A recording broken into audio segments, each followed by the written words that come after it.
點樣揾出居家財位？一般嚟講，一個住宅會有4種財位：一、明財位。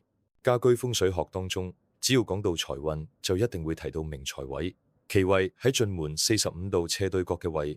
若果大門開左邊，就係右邊嘅斜對角；若果大門開右邊，就係左邊嘅斜對角。明財位即為事業上嘅正財，最忌位上方有橫梁，否則代表財務上嘅壓力。要係此方位剛好係一根柱子，則表示財富被衝破，容易破財。建議可以擺設水晶柱以化解。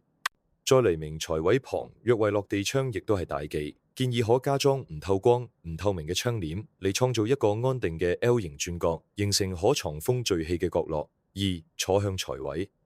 根據每間房子坐向嘅唔同，亦都會有所屬財位。除咗可以請風水老師幫手出房子真正聚氣嘅方位之外，較通俗嘅方法，坐南朝北、坐北朝南、坐東向西、坐東南朝西北嘅房子，其財位一般可以取喺北方、東方或東南方。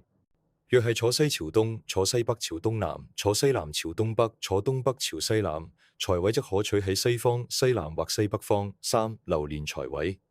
依照每年嘅9宮飛星圖，即可推斷出房子嘅流年財位，代表財運運勢嘅100、600同800，亦即係今年嘅流年財位。四、個人財位。個人財位係依據每個人嘅命格去推算出主人喺房子中嘅財位，建議可向專業嘅風水師尋求諮詢。財位如何佈局？揾出家中嘅財位之後，亦都要搭配適當嘅佈局，先至能夠發揮催旺財運嘅效果。提供幾個簡單嘅小技巧。一、擺設晶洞。如能力許可喺財位擺放天然嘅水晶或者晶洞，因其本身就埋喺地底下，長年吸收日月精華，具有強大嘅磁場能量，能夠帶嚟藏風聚氣嘅效果。二、點亮財位。所謂財位宜亮不宜暗，喺財位擺放一盞燈，或者係利用間接照明嚟化解良煞，藉由燈光嘅熱能嚟將氣場聚集起嚟，就能點亮財位，有助於財運生旺。三、擺放吉祥物。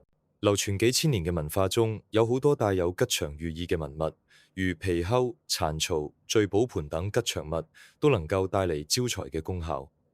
不過，特別提醒吉祥物不宜擺放過多，否則容易擾亂風水磁場，反而造成反效果。鍾意我哋頻道請記得訂閱、按讚、分享同埋開啟小鈴鐺。